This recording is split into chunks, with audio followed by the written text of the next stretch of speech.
Hello and welcome back to Upping the Average. I know, it's been a minute. Happy New Year. Here on Upping the Average, we take a commander's average deck list as compiled by all the data on EDHREC and make a couple of quick swaps to it to help take that average start from a good one to a great one. And here we're starting off this year with a huge riser that came in at the tail end of 2024, Valgavoth Harrower of Souls. Harrower of Souls.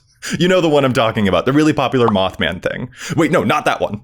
This Rakdos Punisher Precon Commander is a literal nightmare right out of the box. 4 mana, 4/4 flyer is already a great rate, and it gets bigger and draws us cards the first time each opponent loses life on their own turn. Remember that detail, by the way. It'll be important later when we start making cuts. Valgavoth came out late last year, but it has already risen to rank 112, the third most popular Rakdos legend, almost within the top 100 most built commanders after just a few months. That's impressive stuff, and with cards like these all over his page, it's not hard to see the appeal here. The Group Slug archetype has had many faces, and this is a great new home for some of Rakdos' most ludicrous Punisher creatures and enchantments. Let's get into it. We'll use these quick EDHREC features to load up Valgavoth's average decklist into the Architect deck builder and get tuning. Here we have Valgavoth's average decklist based on the popularity and ratios of the cards on his EDHREC page. Now, as a reminder, our rule in this series is that all cuts made to this deck must either keep the total price of the list cost neutral or else help to lower the overall price of the deck. We're not taking out 12-cent cards and adding in stuff like fetch lands and things like that. And in looking over all this, wow, does this deck look gnarly. Remember that this precon started off with a reprint value of like $170, and it had some really good stuff in there. And clearly, players working off of that baseline and modifying their precons definitely shows us how some of that precon influence is still present here. But it's a dang good influence to have. That precon was stacked. Now, crucially, I think a lot of players out there are looking at a whole bunch of cards in this list and going, sheesh, which is as good a sign as any for us to really get acquainted with this deck's play patterns. Valgavoth draws a lot of attention to itself. Not just because the commander draws cards and becomes a potentially lethal flying threat, but also because so many of our creatures and enchantments are constantly bothering our opponents. In tandem, a whole bunch of these cards will make each opponent lose at least 1 point of life on their turn, fueling our commander, but also in tandem, each of these presents a huge social liability. This deck is not making political allies during a game. So many cards that we're playing here are nuisances, which makes us an easy target to justify attacking or using removal on. Anyone who's played Punisher decks in the past, like Mogus and friends, knows that the struggle is real here. Our cuts and adds should therefore be in service to shoring up those big glaring weaknesses. We need to preserve our life total and try desperately to keep alive our commander, who is our payoff for all this punishment. Let's dive right in with a quick sweep of some cuts. First thing we gotta do is address some cards in this deck that do not synergize with our commander. Valgavoth triggers when our opponents lose life the first time on their turn. So cards like Perforating Artist, Sanguine Siphoner, or Stormfist Crusader, they do indeed do some type of punishing, so I see why some of these new Foundations cards are creeping up in the newly built Valgavoth decks, or why the Crusader was in the original precon, but they don't trigger our commander specifically, so I'm off of them. They punish, but I'd rather find some cards that punish and stay on that theme while also triggering our commander. And I feel the same way about Grab the Prize and, sadly, Vial Smasher. They deal good damage, but not in a way that helps our leader draw more cards. Miss Viola Smasher is a brilliant reprint in this precon. I'm so glad that she got reprinted, but even if we cast an instant on an opponent's turn, which we don't have too many of in the first place to be honest, there's no guarantee that Vial Smasher's damage will hit our enemy whose turn it is to draw us a card off of Valgavoth. Vial is brilliant when it gets down to a one-on-one, but so is our commander, and that's who I think we ought to give more attention to. What to add then? Well, like I said, first priority is protecting our commander. We already have Untimely Malfunction and some shoes in the starting list, thank goodness, but I've simply got to get Boltbend and Kaya's Ghost Form in here too. And you know what? Champion's Helm is only $1 in this printing right now. Let's throw that in here as well. I cannot stress enough how much attention Valgavoth draws to itself, especially as our primary source of card advantage. Plus, Valgavoth can get huge and be a lethal source of commander damage. But if our commander is going to be any part of our win condition, it needs to stay alive. In fact, I'm a little hesitant to include cards in this deck that rely upon keeping our commander in play because of how difficult it will be to do so given the target on its back. In my opinion, it is perfectly acceptable to go a little overboard on protecting this commander. Of course, we also want to get some more proper enablers for Valgavoth in here too. Obviously, the deck contains some amazing enablers already, and believe you me, there are some that I wish I could add in, but which jump to like $7 or $10 or $25. We'll get to some of those other ones in the honorable mention section a little later in the video after all the official swap outs. For now though, we'll stay as budget conscious as possible with these. I love the Magebane Lizard with its high toughness to protect us and punish just a teeny bit of non-creature spells, which is often a full third, if not more, of each player's deck, so it finds pretty reliable pain points for our enemies. Spell Shock is currently about $2, though it seems like it might be going up by the time I get this video out. Its price has been fluctuating, and it punishes all spells people cast, which is a real wrench to everyone. This will absolutely get people riled up against you. Now, it hurts us too, which is a liability, though hopefully we can time this one carefully. And to be honest, the thing I really appreciate about it is that it has a very reasonably low mana cost. Having some stuff set up before we actually cast Valgavoth is pretty cool. And there's Hearthborn Battler. That one requires anyone to cast 2 spells, which might sound less reliable, but I think anyone who's played a Ledger Shredder before knows that that's actually a pretty regular occurrence. Unless, of course, our opponents stop casting 2 spells per turn to avoid this 2 damage, but honestly, if our opponents are not double spelling each turn, I'd call that a complete win. That's kind of the tactic for my other addition here too, actually. Revenge of Ravens. Whenever any creature attacks us, for each of those creatures, we'll drain a life from their controller. Valgavoth can get pretty big, but it can't block every creature, and this deck has a tremendous weakness to the multitudes of creatures that are going to be headed our way, because a lot of people will want to send their stuff our way. Casting a bunch of annoying enchantments will leave us pretty defenseless against people who are making hordes of tokens, but a simple Revenge of Ravens really forces enemies to reconsider and drastically changes their combat math. Do I really want to hit the Valgavoth player with my 4 2/2s if I'm just going to end up losing 4 life anyway, and they're only going to take half that damage total, and Valgavoth will draw them a card while it's happening? Even if I have 20 1/1s in play, that wouldn't even make a dent if they've got a Revenge of Ravens on their field. Those types of conundrums are exactly what we want our opposition to get stuck in. Even if this enchantment never triggers Valgavoth and just deters enemies from coming our way here and there, I think we need that. A lot. As I was hinting at before, that's kind of a deal with a lot of Punisher decks. Not just Group Slug cards that can deal damage, but also Group Slug cards that will deter certain activity. Sometimes that can be just as good because it buys us the time for our other cards to deal the damage that we need to secure the game. On that subject of keeping creatures off our backs, I might be a little weird, but I think that Cardour in the main deck is a real beating every time it comes into play, and not just because of its incidental life draining effect. Goad style effects are another amazing way of keeping people off our backs. Don't attack me, you have to attack each other, lower each other's life totals, while me and all my horrendous enchantments make your life harder, but there's nothing that you and your creatures can do about it because I've sent them elsewhere. Sometimes a goad effect is like a red version of a fog.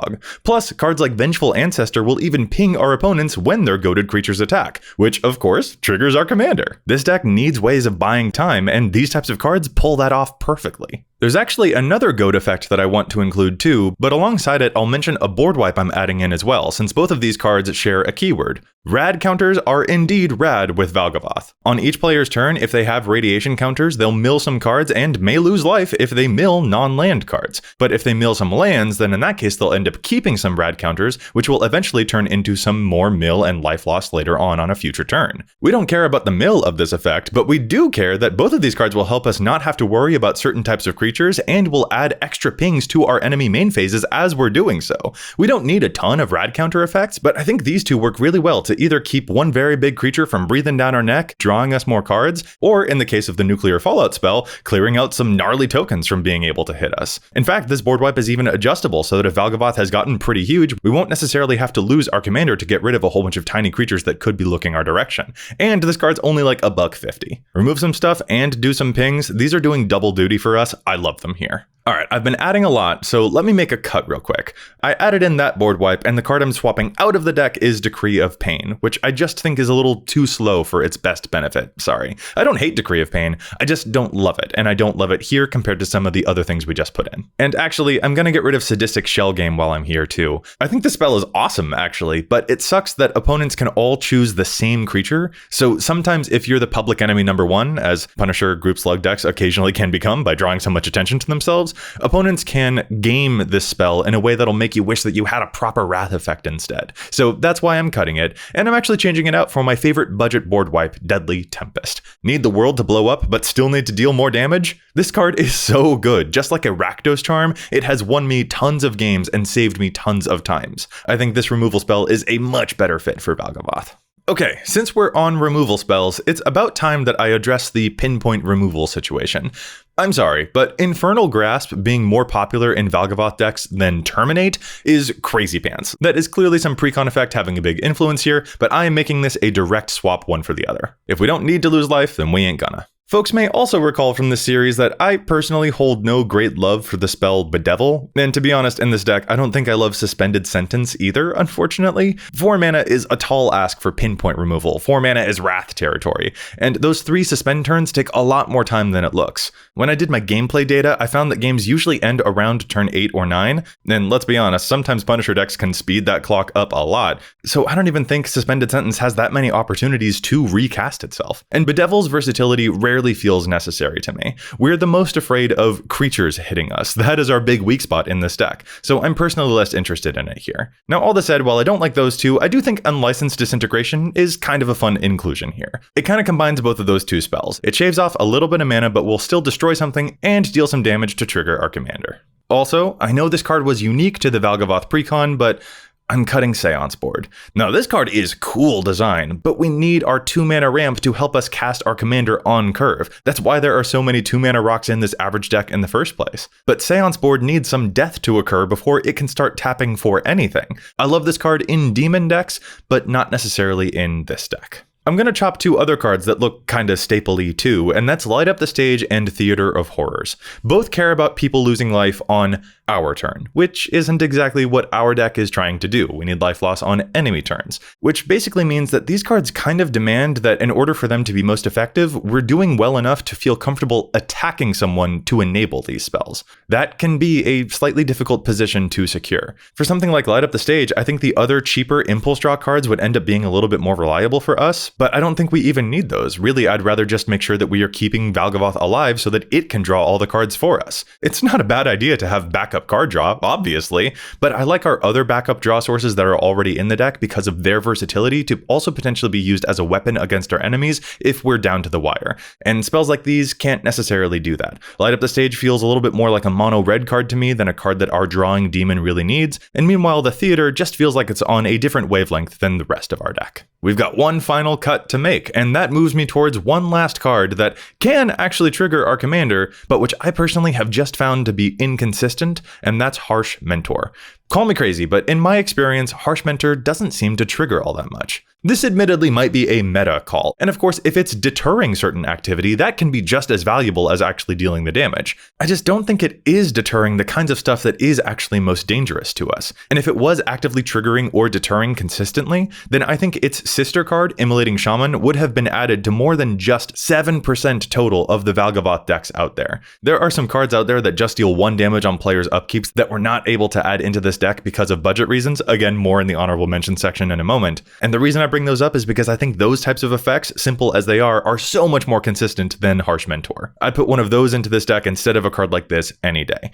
As it is, I'm just cutting the Mentor here. I prefer some of the other Valgavoth enabling cards that we've already added in that specifically punish spellcasting, so I ultimately just don't love the Mentor, harsh as it may be. Real quick, this makes it prudent to talk about some other cards that I am keeping in the list that may read as inconsistent, but which I still quite enjoy. Mayhem Devil, Conrad, and Blood Artist, for instance. These aren't consistently going to always trigger our commander, and they probably read as Aristocrats cards, which is a very different archetype, so I understand why people might shirk effects like these from this deck. We are not doing a lot of sacrificing, after all. But the reason I'm keeping them is because I like the pressure that they put onto our enemies by punishing very common things that happen in commander games.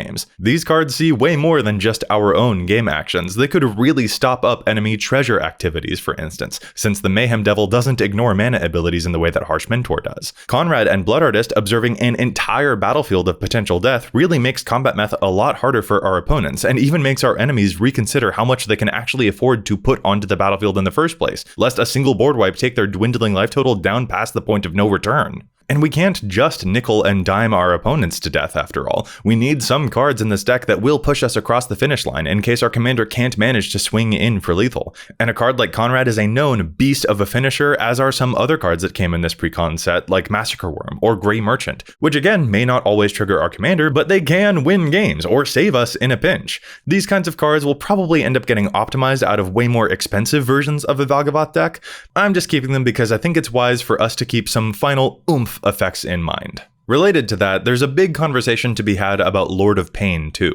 That card doesn't technically trigger Valgavoth either, and when it gets down to a one-on-one, hoo boy is Lord of Pain a liability. I like most that he prevents life gain, because that can be a real problem for us, and frankly, he's also just a dang fun card too. But I imagine as players get super deep into really big upgrades for Valgavoth, the mana costs and reliability of cards that can actually trigger the commander will narrow and focus in much more, which may leave some of these cards, like Lord of Pain, famous and fun as they are, on the eventual cutting room floor. So I totally get why cards like these will end up drawing a lot of attention as you're upgrading. I just like living in the chaos of it all personally. That just seems like a really fun mentality to have when approaching this type of deck. Alright, with that noted, we just have a few final swaps to do, and that is going to be in the mana base. Altogether, this average list is looking great, though certainly I noticed the absence of some of my least favorite lands to see across the field, which is why I've honestly got to get them in here to harsh the buzz of other players out there like myself, and to make you, the Valgavoth pilot's life, much easier. I'm cutting out these 3 lands, they're tapped, a little inconsistent, etc., and I'm giving them the axe in exchange for these 3 lands. I love graveyard strategies, so 2 of these cards make my life completely miserable.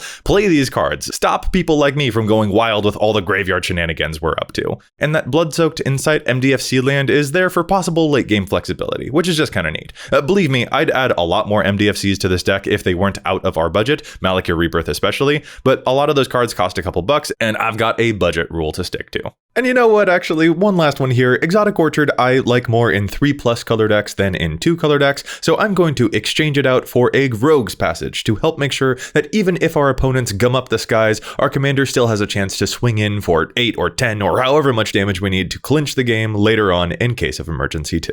That is it for the cuts and swaps, but before we get one last look at the overall deck list, allow me to make some quick honorable mentions. If you're going even more budget, you can easily ignore some of the expensive lands or damage amplifiers like Soulfeem. Even Chandra, who's like 12 bucks, is 6 mana, so if you're going to optimize your mana curve, some builds may not even go her direction in the first place.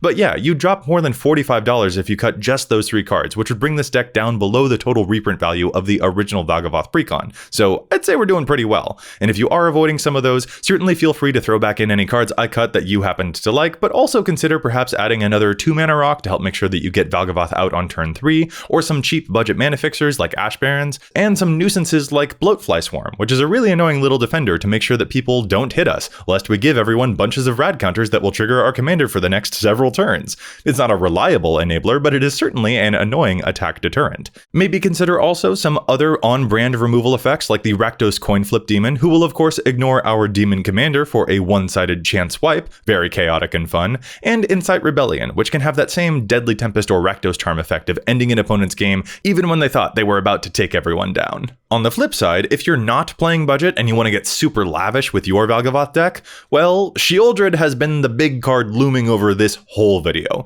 She is currently $94, and is perhaps one of the best examples of why a price on a deck list can be so deceiving. You could cut 3 cards from this starting deck list and chop out nearly $50 of its price, and you could throw in this one card and add nearly another $100 to its total. Keep that in mind, not just for this deck, but for all of your deck building. Do not be intimidated by deck prices, because there are often a concentration of just a few culprits that are responsible for a lot of that price tag. Some other big obvious spells too, of course, the free spells, Bowmasters. I especially would prioritize that Deflecting Swat since Valgavoth is such a high priority target.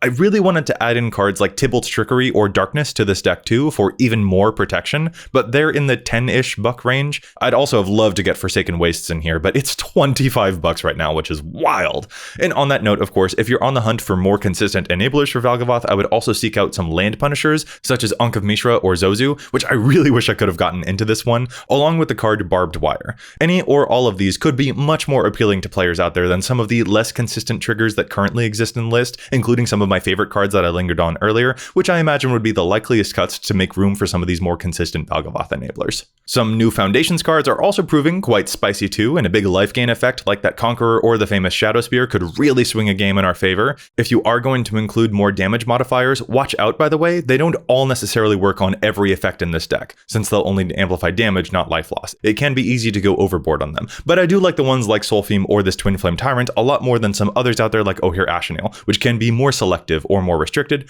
and sometimes even non-bow with a couple other damage amplifiers out there. And finally, Unholy Annex is very funny when your commander is a demon, but speaking of demons, Ob Nixilis would be a very, very good backup option in the 99 to help reward some of our pings and find us even more stuff to play. And with that, there we have it, our new Valgavoth deck. May it group slug our enemies into blissful oblivion. You can find a link to this deck list down in the description box below with the cuts and the maybe board, and if you enjoyed what you saw, please feel free to leave a like while you're there.